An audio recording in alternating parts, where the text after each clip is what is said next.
Chapter 1. Why are some people faster than others? When you think of outstanding sprinters, you probably think of Usain Bolt. But what makes him so much faster than the average person? Surely there's more to it than a good training routine. In this part of the course, we're going to take a closer look at how a person's genetics and physical build plays into how fast of a runner they are. Muscle fibers. What type of muscle fibers you have will predispose you to be a better long-distance runner, sprinter, or leave you somewhere in the middle. Marathon runners tend to have a higher proportion of slow-twitch fibers, which help them to go the distance.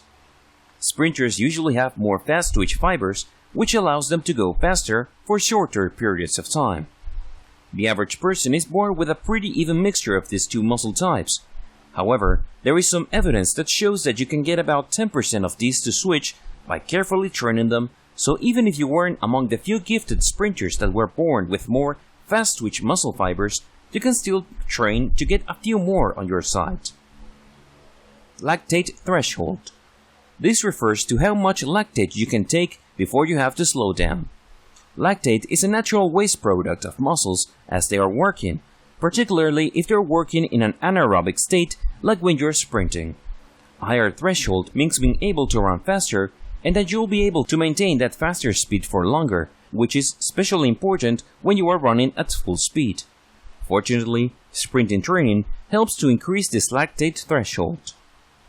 Physical form. This has a little less to do with genetics and more to do with your overall physical state. Obviously, if you're carrying a few extra pounds, you're not going to be able to move as quickly as someone who's not. This goes for muscle weight as well, which is why most of the sprinters you see are lean without much muscle mass to slow them down. Running form.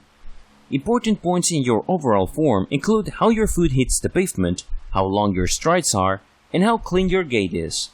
All of these things put together and more make up your form. As you perfect your form through repeated exercises, you will become a better, faster, and more efficient sprinter. While some people naturally have a better form, it can be gained through practice. VO2 max. This is something that many middle and long-distance runners are concerned with. It measures the maximum, max, volume, V, of oxygen, O2, that your body can process during exercise. However, because sprinting doesn't use oxygen for fueling your muscles, this is not something that matters as much to sprinters compared to other runners.